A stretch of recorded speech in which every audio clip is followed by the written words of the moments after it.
Tiap-tiap orang adalah guru dan tiap-tiap rumah adalah perguruan. Ki Hajar Dewantara. Assalamualaikum warahmatullahi wabarakatuh. Teman-teman, perkenalkan, nama saya Iman, founder dari Rumah Baca Pelopor. Rumah baca pertama di wilayah Mesuji yang didirikan secara swadaya dan gratis untuk perkembangan literasi dan minat baca masyarakat. Bila teman-teman sedang berencana akan mendirikan rumah baca ataupun terencana untuk membuat sebuah rumah baca atau hanya akan menambah koleksi rumah bacanya atau perpustakaan saja, channel ini cocok untuk kamu. Di sini akan ada banyak tips dan trik seputar membuka rumah baca ataupun perpustakaan, di mana tipsnya saya yakin akan berguna untuk perkembangan rumah baca kalian. Di sini saya akan membagikan beragam hal seputar rumah baca ataupun perpustakaan, mulai dari pembentukannya, cara mendapatkan bukunya, pengembangan koleksi, sampai dengan hal yang terkecil yaitu cara membuat proposal agar bisa diminati oleh para donatur dan memberikan kita bantuan buku. Jadi selamat bergabung di Para Pelopor Channel.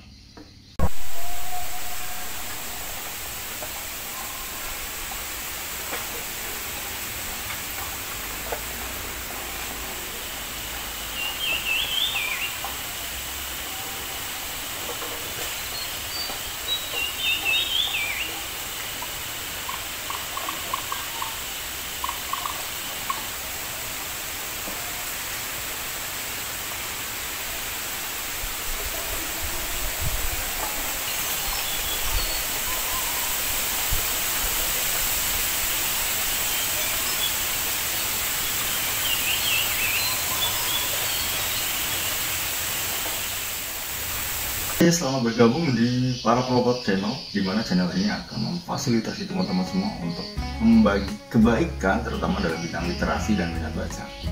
Di video pertama ini saya akan membagikan bagaimana tips dan trik bagi teman-teman yang akan membuka rumah baca atau perpustakaan ataupun istilahnya adalah taman baca mulai dari nol.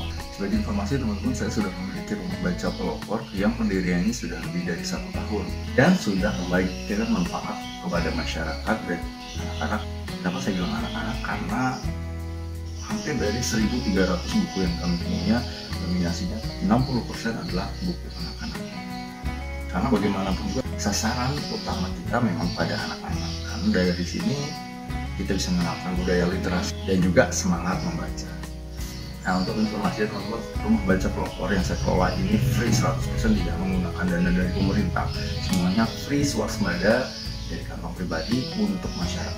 Saya dulu memiliki 130 buku pribadi yang akhirnya saya kelola untuk rumah baca, dipinjamkan dan dibaca bersama. Kemudian kami sekarang sudah memiliki lebih dari 1.300 koleksi dari berbagai macam genre.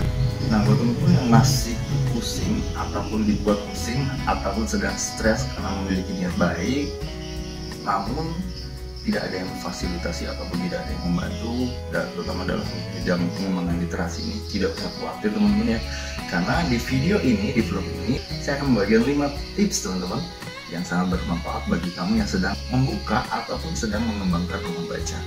Jadi jangan sampai nanggung karena niatan kamu hanya berhenti pada pemikiran untuk membuka saja.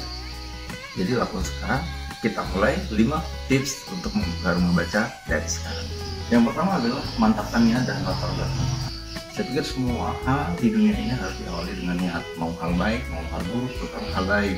Apalagi pembukaan rumah baca ini bukan rencana yang akan kita pakai dalam waktu dekat, tapi jangka panjang. Kita membuka rumah baca niatnya untuk memberi manfaat dalam jangka panjang, kan? Tidak hanya dalam jangka pendek.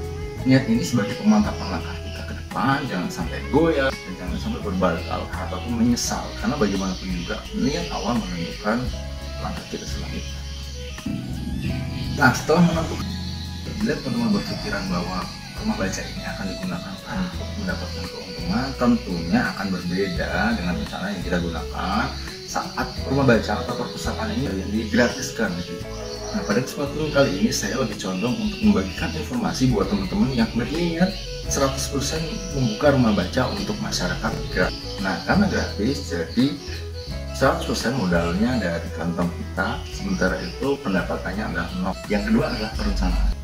Mengingat seluruh anggaran yang kita butuhkan adalah dari kantong sendiri, kita membutuhkan perencanaan ini. Kenapa? Karena dalam sebuah rumah baca atau perpustakaan, tentunya kita tidak hanya membutuhkan niat saja, hal prinsip di awal terbentuknya rumah baca, kita harus memiliki perencanaan berupa fisik dari rumah baca itu sendiri, yaitu tempat atau gedung, kemudian buku, dan juga rak buku atau tempat bukunya. Sederhana saja lah ya, kita misalkan membuat rumah baca yang sangat sederhana.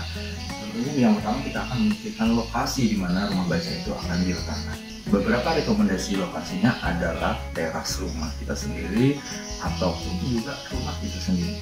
Kelebihannya kita tidak perlu mengeluarkan banyak biaya untuk sewa gedung, namun resikonya adalah rumah kita menjadi tempat yang ramai, kadang mengganggu isi rumahnya. Namun bagi kita yang sudah berniat untuk membuat kebaikan, hal ini tidak akan terasa berat. Sedikit informasi, pertama kali saya membuka rumah baca, itu belum memiliki tempat, saya menggunakan teras rumah maksudnya untuk mengajak anak-anak sekitar membaca di sore hari. Anak-anak yang akan membaca akan datang setiap sore, jadi saya gelari tikar dan mereka membaca di sini. Kelemahannya adalah kita harus perlahan mengeluarkan masukan koleksi. Setiap mereka datang kita keluarkan, kemudian setelah mereka pergi kita rapikan dan juga kita masukkan lagi. Kelemahan lainnya adalah koleksi menjadi rentan rusak dan tercecer bahkan hilang.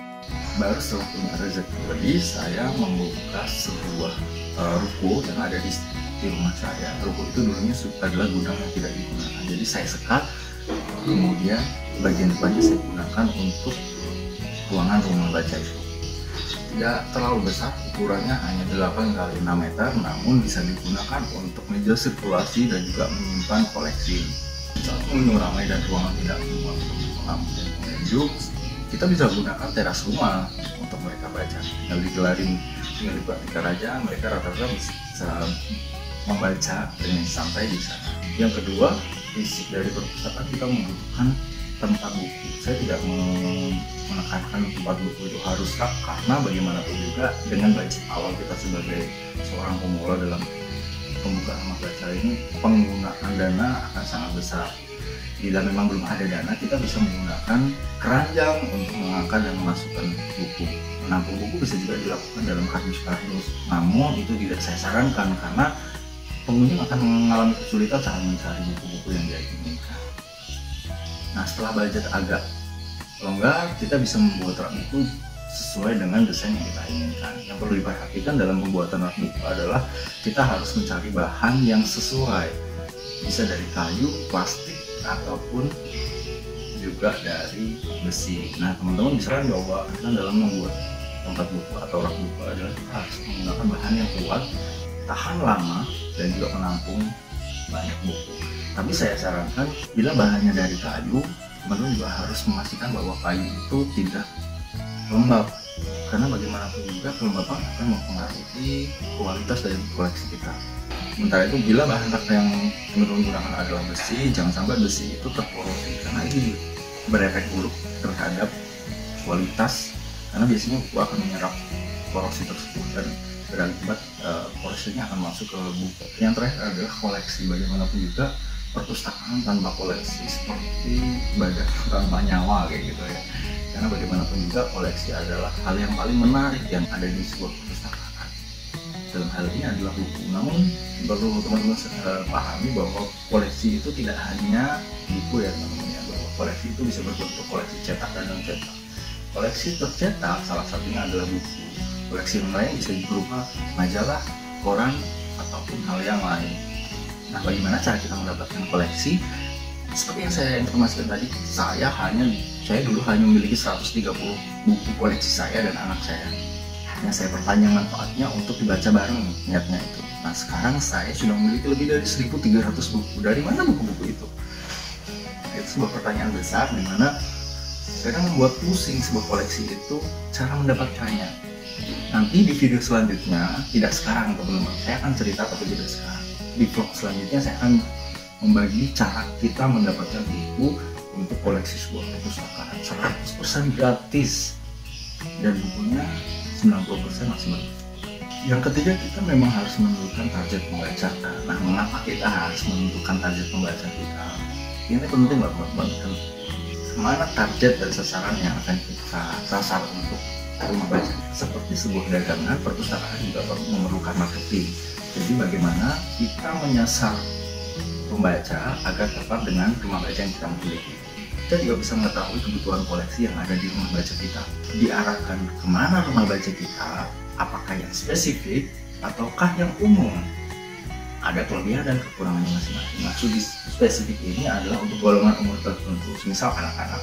Yang bersifat umum berarti untuk umum, untuk semua lapisan masyarakat, untuk semua umur. Bila ditargetkan spesifik untuk anak-anak, tentu koleksi bukunya akan lebih mudah karena semua sasarannya hanya untuk anak-anak, bukunya hanya untuk anak-anak, jenis umur tertentu. Kelebihannya adalah kita lebih enak mencari, namun kelemahannya adalah pengunjung kita akan terbatasi hanya anak-anak, jadi lebih sedikit pengunjungnya. Nah, berbeda dengan kalau kita membuka untuk rumah baca ini untuk umum kayak gitu, konsentrasinya lebih besar dan juga koleksi yang lebih banyak dibanding dengan pengunjungnya spesifik tadi. Namun pengunjung yang akan datang ke rumah baca kita akan lebih banyak dengan segala lapisan. Intinya mengetahui target pembaca akan mempermudah kita dalam membuat program kerja dan kegiatan bila suatu saat nanti rumah baca kita sudah berjalan. Nah, buat teman-teman yang memiliki keterbatasan dalam pendanaan, tidak usah khawatir. Saya punya beberapa tips yang mungkin bisa dipakai untuk teman-teman yang mengalami kendala dalam pendanaan. Siapa tahu ini bisa membantu. Tips yang pertama adalah tidak memaksakan. Jadi teman-teman sudah memiliki niat untuk membuka rumah baca, itu udah wow, amazing sekali, udah bagus itu untuk sosial. Berapapun bukunya, misal kamu hanya memiliki 20 buku untuk dibaca bareng-bareng sama anak-anak ataupun tetangga di sekitar, udah bagus. Kemudian saat kamu berpikir saya nggak punya rak nih, harus kayak gimana, itu yang pertama, tidak memaksakan. Saat kamu hanya memiliki buku-buku aja, raknya nggak ada, ya udahlah kita nabung aja, nanti suatu saat kita ada baru. Nah, setelah ada rezeki nanti kita bisa beli buku baru, koleksi baru, atau cat untuk mengecat tembok, membuat rak buku, atau untuk sarana yang lain. Nah, kalau ternyata alokasi uang kita sudah habis, berhenti dulu, nabung lagi. Kalau sudah ada, kita realisasi lagi. Yang kedua, nah buat kamu nih ya, buat kamu banyak nih teman-teman mahasiswa yang DM, bagaimana sih Kak cara pembentukan rumah baca bila kita nih terdiri dari beberapa orang. Contohnya nih, rekan-rekan mahasiswa mempunyai niatan baik untuk membuka rumah baca, taman baca gitu, nanti ingin berjuang sosial, bagus banget. Nah, gimana caranya? Kalian bisa patungan dari dikit-dikit uang itu aja, mereka akhirnya bisa terkumpul untuk bisa membentuk sebuah rumah baca yang nantinya komitmen untuk dikelola bareng-bareng dulu. Dari mana mendapatkan bukunya? Bisa dari koleksi-koleksi teman-teman kita mahasiswa yang lain atau teman-teman yang lain yang kiranya bukunya sudah nggak dipakai. Boleh dong dibacain ke yang lain, untuk bukan untuk kita tapi untuk dibaca bareng-bareng di rumah baca kita. Kalau niatan kita seperti itu, biasanya teman-teman yang lain juga akan membantu. Ketiga, tips pencarian pendanaan adalah dengan mencari donatur. Bagi saya sendiri, mencari donatur adalah pilihan terakhir untuk pendanaan ya. Rumah baca ini adalah sarana untuk menjadi tabungan akhirat kita. Begitu juga dengan rumah baca yang saya dirikan ini. Kenapa donasi menjadi latar terakhir saya? Karena saya memaksimalkan diri terakhir meminta bantuan orang lain dalam hal pendanaan. Jadi saya lebih memprioritaskan untuk mengambil dari kantong saya sendiri, walaupun jangka waktunya agak lama, yang menyisihkan sedikit demi sedikit, tidak tergesa-gesa dan apa adanya. Namun buat teman-teman yang tertarik untuk mencari donasi, boleh saja. Donasi ini bisa dihimpun dari beberapa kawan terdekat ataupun dari keluarga terdekat. Biasanya orang-orang terdekat akan lebih mudah dimintai tolong karena mereka tahu niat kita. Namun tidak menutup kemungkinan donasi itu juga berasal dari sumber-sumber di luar lingkaran terdekat kita. Makanya kita membutuhkan skill untuk membuat sebuah proposal yang nantinya akan menarik para donatur. Bila kita akan menarik donasi, yang paling penting adalah jangan memaksakan. Kembali lagi ke jangan memaksakan, karena bagaimanapun juga sifatnya kita memohon pertolongan. Jadi berapapun nilai yang kita dapatkan, kita harus menerima dengan lapang dada dan memastikan bahwa yang memberi kita ikhlas. Yang kelima atau yang terakhir adalah lakukan. Jangan hanya berencana teman-teman. Sampai kapan kamu mau menganalisis? Sampai kapan kamu mau berencana? Sampai kapan kamu mau hanya menghitung resiko? apapun itu, setiap pekerjaan pasti ada risikonya, termasuk niat baik kita membuka sebuah sarana baca. Maka lakukan sekarang dan kesampingkan resiko itu. Konsep ini juga saya lakukan pada saat pertama kali membuka rumah baca. Tidak banyak buku, pakai yang ada dulu. Belum ada ruangan untuk rumah baca, pakai teras rumah nggak masalah. Atau bahkan pakai sepeda keliling yang kita putarkan keliling kampung. It's okay, apapun itu, yang penting niat kita sudah mantap. Lakukan sedikit, kecil, dan sekarang. Kalaupun nanti akhirnya rumah baca kita tidak ada pengunjung, maksud saya belum ada pengunjung, minimal kita bisa mensosialisasikan kepada tetangga terdekat, kanan kiri, saudara, ataupun murid-murid kita, atau bahkan relasi kerja kita dan kawan-kawan. Insya Allah dari hal-hal kecil tersebut, teman-teman, kita akan mendapatkan balasan dari Allah yang nantinya akan terbantu segala sesuatunya. Kesulitan-kesulitan yang kita hadapi ketika kita ikhlas, pasrah, dan berusaha, pasti ada pertolongan. Jadi lakukan sekarang. Jadi itu adalah 5 tips yang penting untuk dilakukan saat pertama kali membuka rumah baca. Yang terakhir, bonus kecil adalah promosi. Promosi ini penting sebagai sebuah brand atau sebagai lembaga. Kita juga harus menarik konsumen, sama halnya dengan berdagang. Seperti yang saya utarakan sebelumnya, perpustakaan juga membutuhkan promosi untuk meningkatkan kunjungannya. Jadi jangan lupa untuk promosi. Promosi bisa dilakukan dengan sangat simpel, mulai dari sosial media, bisa dari teman-teman dekat, tetangga dekat, kawan, relasi keluarga, bisa suruh datang ke sini. Nanti ketika orang melihat ada sarana yang bisa digunakan oleh masyarakat, mereka akan berbondong-bondong bertanya, dan kemudian ketika berikutnya mereka akan berpindah. Itu ya tadi teman-teman 51 tips dari saya, dan yang ingin saya tekankan di sini adalah bahwa yang kita lakukan ini adalah semata-mata untuk masyarakat, dan nilai yang kita dapatkan adalah ibadah. Jadi saat kita mendapatkan rintangan atau tantangan pada perjalanannya, kita akan ikhlas menyelesaikan dengan lebih mudah. Nah, yang terakhir adalah konsep yang kita bawa adalah membagikan teman-teman literasi dan juga minat baca kepada masyarakat. Proses agar masyarakat merubah gaya hidupnya dari masyarakat yang tidak suka buku menjadi mencintai membaca dan buku. Jadi yang kita tekankan bukan physically saja, bukan hanya ruangannya, bukan hanya bangunannya, bukan hanya bukunya, tapi prosesnya. Bagaimana kita mengonsep sebuah hal yang tidak disukai menjadi yang disukai. Oke, teman-teman, yang menurut saya penting untuk membangun sebuah rumah baca. Bila teman-teman ada hal-hal yang lain yang ingin ditambahkan, ataupun ada pertanyaan, dan yang paling penting adalah kritik dan saran untuk kami membangun channel ini. Silahkan berkomentar di bawah, nanti akan saya respon. Ataupun ada pertanyaan seputar pembangunan rumah baca ini, saya akan dengan senang hati membantu sebisa saya. Dan untuk melihat kegiatan kami, teman-teman bisa melihat di Instagram kami ada rumah baca pelopor. Di situ bisa dilihat aktivitas dan juga kegiatan rumah baca pelopor. Oke, thank you for watching. Jangan lupa like, comment, and subscribe, dan juga share untuk teman-teman yang lain yang membutuhkan informasi. Saya berharap teman-teman bisa membangun bersama channel ini karena ini bagian dari edukasi perpustakaan kita. Terima kasih. Tetap semangat untuk mendapat kebaikan. Saya Iman, founder Rumah Baca Pelopor. Assalamualaikum warahmatullahi wabarakatuh. Salam literasi.